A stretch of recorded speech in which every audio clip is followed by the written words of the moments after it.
Good morning, my dear students and all the viewers of our channel. आप सबका हमारे channel पर हार्दिक स्वागत है। आज हम क्लास 10 के लेसन नंबर 3 मुद्रा और साख का भाग 2 करेंगे। ऋण एक महत्वपूर्ण और सकारात्मक भूमिका निभाता है कैसे? देखिए, पिछले भाग में हमने मुद्रा और मुद्रा के फायदों की बात की थी, वस्तु विनिमय प्रणाली की बात की थी। आज हम साख की बात करेंगे। साख असल में है क्या?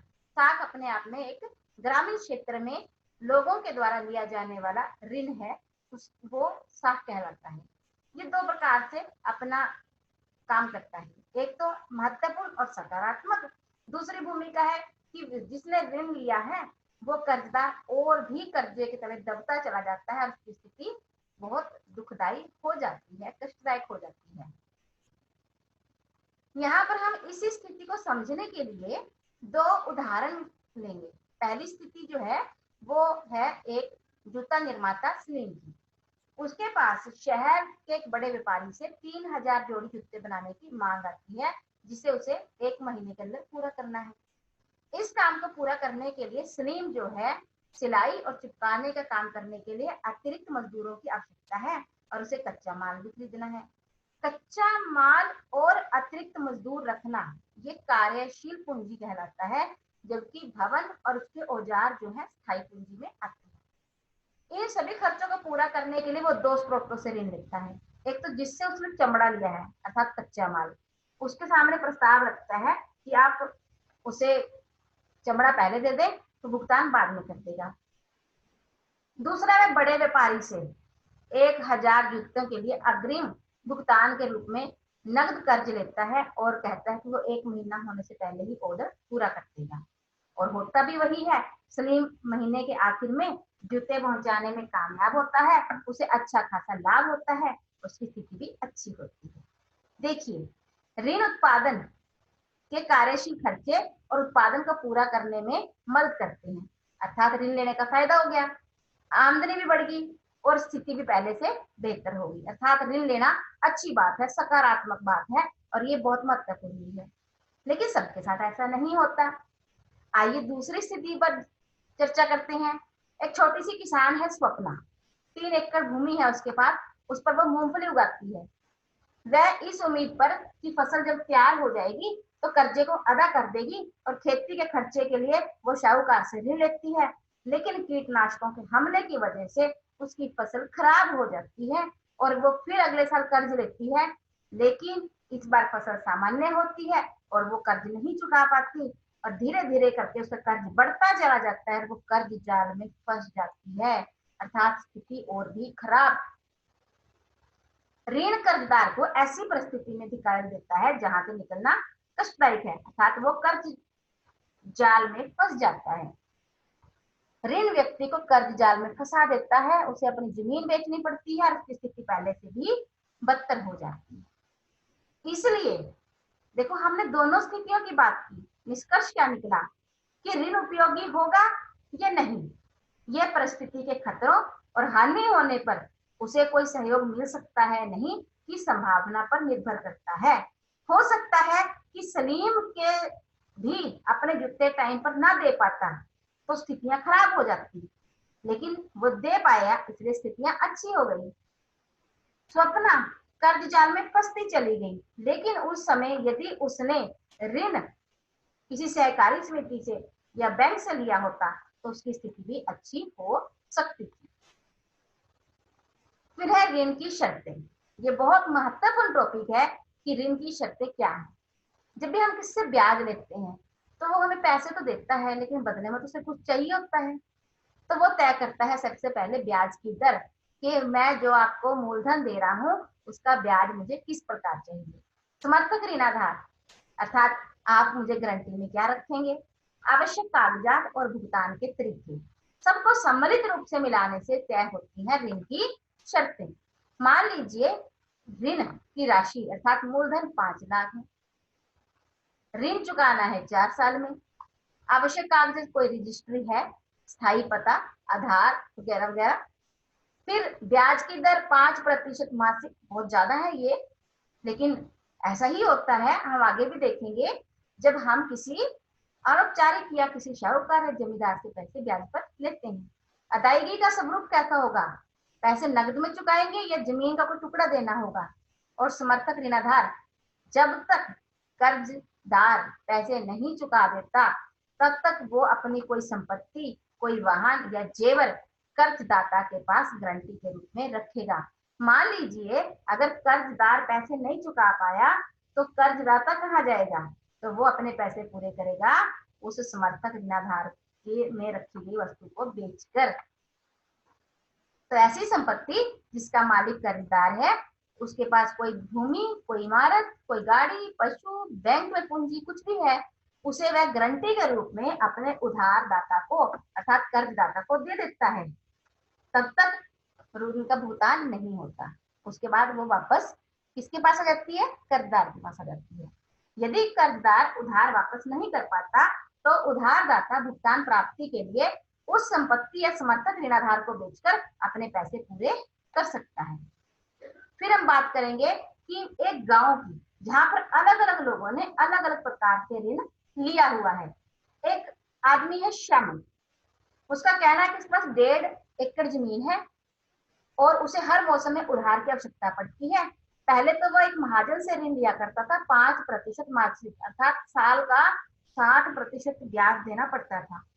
लेकिन कुछ साल पहले उसने एक कृषि व्यापारी से, शहर के कृषि व्यापारी से ऋण लेना शुरू कर दिया 3%। उसे लगा कि उसे तो बहुत बड़ा फायदा हो गया।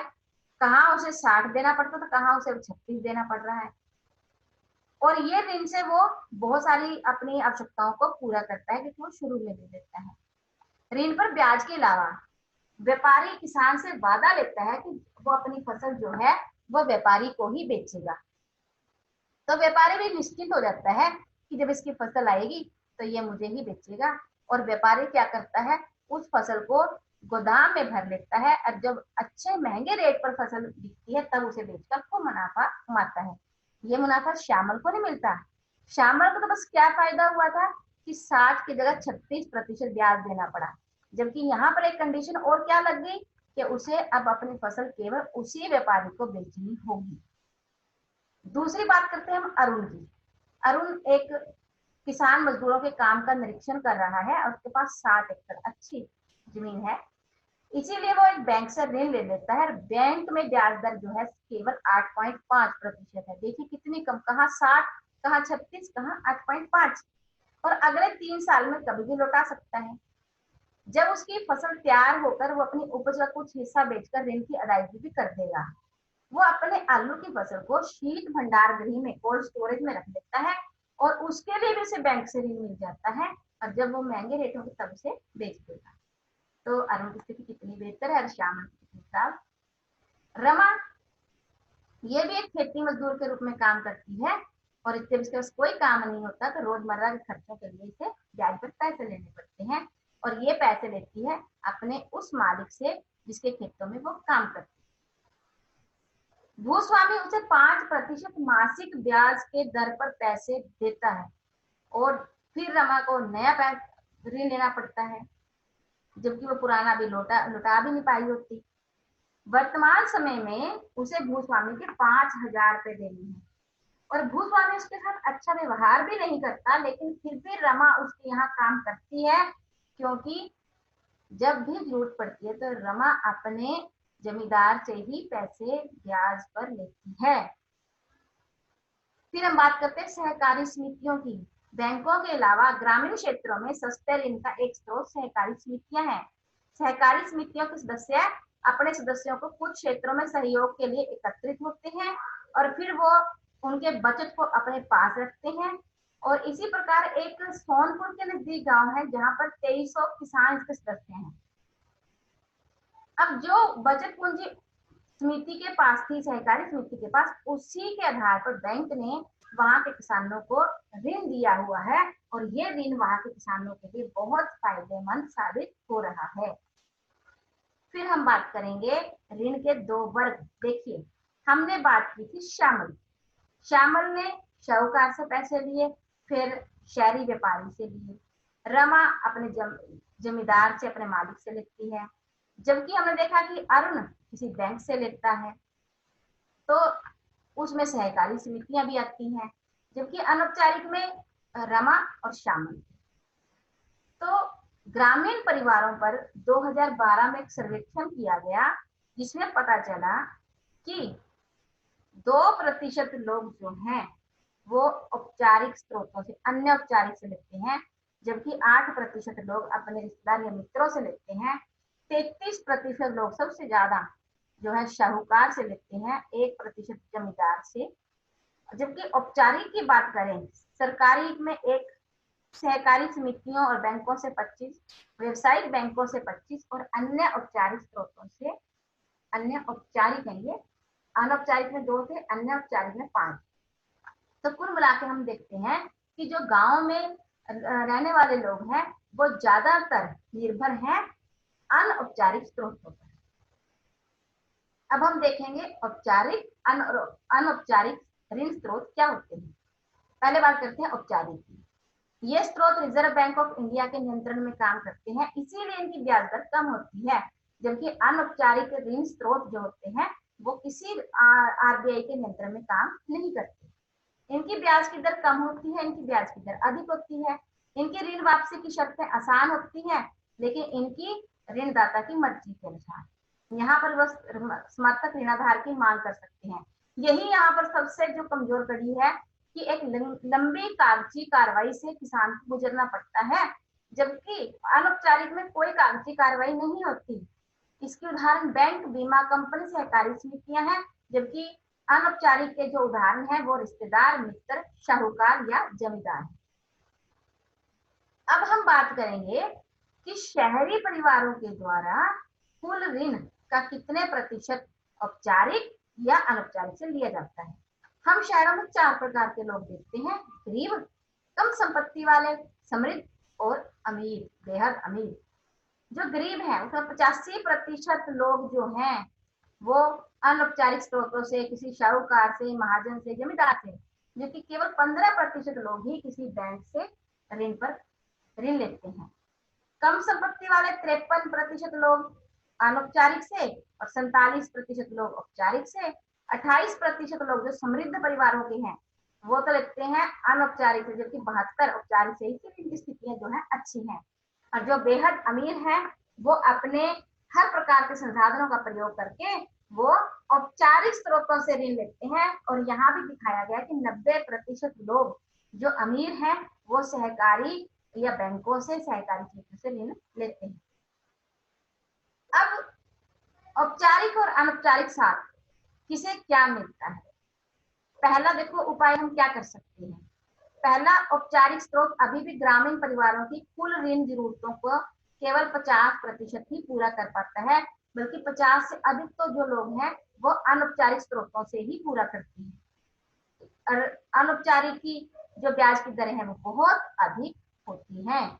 यहाँ कर्जदाताओं की आय बढ़ने का काम जो है कम कर देता है, जो अगर उन्हें औपचारिक से मिले तो। इसीलिए बैंक और सहकारी समितियों को अपनी गतिविधियां विशेषकर ग्रामीण इलाकों में बढ़ाने की आवश्यकता है, ताकि कर्जदार की अनौपचारिक स्रोतों पर निर्भरता घटे और अधिक से अधिक लोग जो हैं, गांव के लोगों को जो अधिक से अधिक ऋण मिले वो सहकारी समिति और बैंकों से मिले। दूसरा उपाय क्या किया जा सकता है कि औपचारिक स्रोतों के ऋणों का विस्तार होना चाहिए। यह भी सुनिश्चित होना चाहिए कि ये ऋण सभी को मिले, क्योंकि हमने पीछे देखा कि जो गरीब लोग हैं वो तो अनौपचारिक से लेते हैं, जबकि अमीरों में 90% लोग औपचारिक से लेते हैं। वर्तमान समय में केवल अमीर ही औपचारिक स्रोतों से ऋण लेते हैं, जबकि गरीब परिवार अनौपचारिक स्रोतों पर निर्भर है। ये जरूरी है कि औपचारिक स्रोतों का समान वितरण हो, ताकि गरीब भी इसका लाभ उठा सके। फिर हम बात करेंगे साख के प्रकार। साख क्या है? ऋण है, एक प्रकार का ऋण जो ग्रामीण और शहरी क्षेत्रों में लोगों के द्वारा लिया जाता है। कृषि संबंधी आगतों को खरीदने के लिए लिया जाने वाले ऋण को ग्रामीण साख कहा जाता है, जो हम कृषि संबंधी खरीदते हैं। इसे 3 भागों में बांट सकते हैं। सबसे पहला है अल्पकालीन, मध्यकालीन, दीर्घकालीन। जो केवल खाद, बीज, मजदूरों की मजदूरी देने, फसल पकने तक परिवार के खर्चे चलाने के लिए ऋण लिया जाता है, उसे हम अल्पकालीन साख कहते हैं और इसका समय लगभग 3 महीने का होता है। जो मध्यकालीन साख है इसके अवधि 15 महीने से लेकर 5 वर्ष तक की होती है और ये ऋण आमतौर पर पशु, औजार या छोटे मोटे कृषि सुधार के लिए लिया जाता है। फिर बात करते हैं हम दीर्घकालीन साख की। ये ऋण किसान अपने पैतृक ऋणों को चुकाने, नई कृषि भूमि खरीदने और खेत में स्थायी सुधार करने के लिए लेता है और ये ऋण 5 वर्ष से 20 वर्ष तक के लिए दिया जाता है। फिर हम बात करेंगे साख की समस्याएं, क्योंकि साख सही मायने में अगर हम सरकारी साख की बात करें, जो ऋण बैंकों के द्वारा दिया जा रहा है, जो सहकारी समितियों के द्वारा दिया जा रहा है, उसकी समस्याएं बहुत है। क्या समस्याएं हैं? ऋणों की अपर्याप्त मात्रा, अर्थात बैंकों के पास, सहकारी समितियों के पास अधिक धन है ही नहीं जिसे वो ऋण के रूप में दे सके। दूसरा, जिसे ऋण दे दिया उससे वापस लेने की क्षमता भी अनिश्चित है, इसीलिए किसी को दोबारा ऋण नहीं मिल पाता। कृषि ऋणों की वसूली भी कम है, जिससे कृषि साख प्रभावित होती है और भारत में साख सुविधाएं अपर्याप्त हैं। बहुत से ग्रामीण इन सुविधाओं से वंचित हैं। कृषि साख को अधिक आवश्यकता निर्धन किसानों को होती है, लेकिन इसका लाभ धनी किसान उठा लेते हैं। तो क्या कोई और जरिया है जिसके जरिए ग्रामीण इलाकों में रहने वाले लोग, विशेषकर महिलाएं, अपनी समस्या का समाधान कर सकती हैं? तो इसके लिए जो सबसे बड़ी एक सुविधा सामने निकल कर आई है वो है SHG, अर्थात सेल्फ हेल्प ग्रुप्स, स्वयं सहायता समूह। विशेषकर महिलाओं और ग्रामीण लोगों के बहुत सारी समस्याओं का हल आज के समय में अगर हम ढूंढ सकते हैं तो वो स्वयं सहायता समूह में देख सकते हैं। स्वयं सहायता समूह 15-20 लोगों का एक समूह होता है जो नियमित रूप से मिलते हैं, बचत करते हैं। एक विचार ये भी है कि ग्रामीण क्षेत्र के गरीब, विशेषकर महिलाओं को छोटे छोटे स्वयं सहायता समूहों में संगठित करने और उनकी बचत पूंजी को एकत्रित करने पर आधारित है। इस समूह में ये सदस्य आवश्यकता अनुसार ऋण ले सकते हैं। बचत और ऋण संबंधी गतिविधियों को संबंधी निर्णय समूह के सदस्य ले लेते हैं और ऋण को लौटाने की जिम्मेदारी भी समूह की होती है। इसी कारण ये रजिस्टर्ड होते हैं और बैंक इन्हें ऋण देने के लिए तैयार हो जाते हैं। देखिए कितनी कितनी बड़ी सुविधा है कि थोड़ी थोड़ी बचत को इकट्ठा करो और एक समूह में डालो। उसके बाद वो जो हर महीने पैसा इकट्ठा हुआ उससे किसी एक व्यक्ति की जरूरतों को पूरा, 1 या 2 व्यक्ति की जरूरतों को पूरा किया जाएगा। वो काम करना चाहता है, रोजगार करना चाहता है, वो उसे पूरा कर सकता है। आपने अक्सर एक शब्द सुना होगा, कमेटी।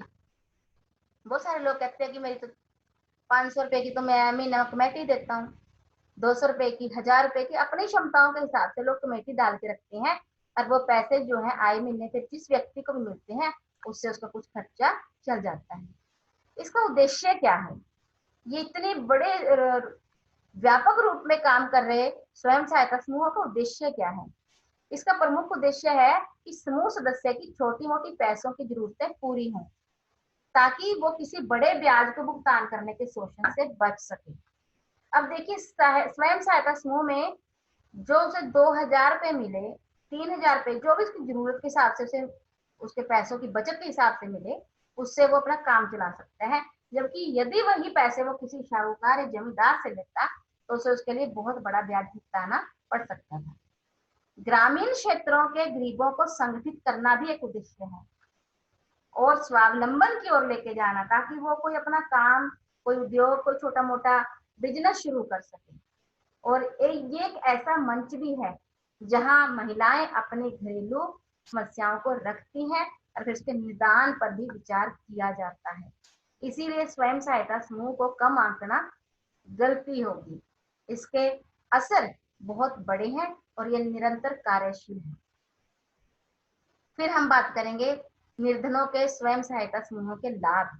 इससे गरीबों को रोजगार का मौका मिला है, कर्जदारों को ऋण के बोझ से उबरने में मदद मिली है, ये ग्रामीण क्षेत्र के गरीबों को संगठित करने में मदद करता है, ये महिलाओं को स्वावलंबी बनाने में भी उनकी मदद करता है, वो अपने पैरों पर खड़ी हो सकती हैं, कोई कार्य कर सकती हैं।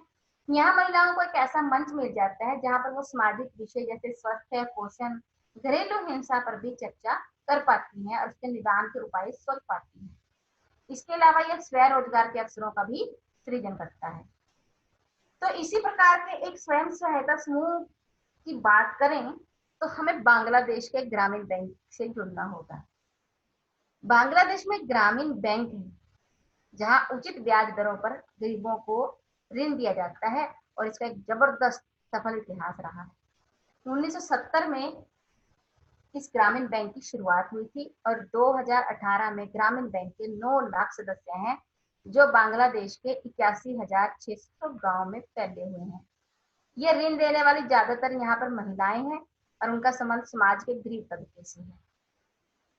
लेकिन इन कर्जदारों ने दिखा दिया है कि न केवल गरीब महिलाएं भरोसेमंद कर्जदार हैं, बल्कि उन्होंने अन्य छोटी आय वाली गतिविधियों को सफलतापूर्वक शुरू करके और चलाने में भी सक्षम है। और इस बैंक को चलाने का जो श्रेय है वो जाता है प्रोफेसर मोहम्मद यूनुस साहब, जिन्हें 2006 में शांति के लिए नोबेल पुरस्कार से भी नवाजा गया था। यही है ग्रामीण बैंक के संस्थापक। यहाँ से प्यारे बच्चों आपके लिए अक्सर एक क्वेश्चन निकल कर आता है कि प्रोफेसर मोहम्मद यूनुस साहब कौन है, या ग्रामीण बैंकों के संस्थापक किसे माना जाता है, या फिर 2006 में शांति के लिए नोबेल पुरस्कार किसे दिया गया, या मोहम्मद यूनुस साहब को कौन सा पुरस्कार मिला, कब मिला। क्योंकि उन्होंने बांग्लादेश की स्थिति को, गरीब लोगों की स्थिति को सुधारने के लिए इतना बड़ा प्रयास किया, तो इतना हक तो इनका बनता ही है। उनकी एक बहुत चमत्कारी लाइनें हैं कि अगर गरीब लोगों को सही और उचित शर्तों पर ऋण उपलब्ध कराया जा सकता है तो लाखों छोटे लोग अपने लाखों छोटी छोटी गतिविधियों के जरिए विकास का सबसे बड़ा चमत्कार कर सकते हैं। जिस व्यक्ति की सोच ही इतनी बेहतर होगी, नेचुरली है कि वो काम भी कोई बहुत बड़ा करके दिखाए। इसी के साथ मैं आशा करती हूँ कि आज का लेसन आपको बहुत अच्छे से समझ आया होगा और इसे आपने अच्छे से करना है, समझना है, अपना और अपनों का ध्यान रखना है। Take care and good bye.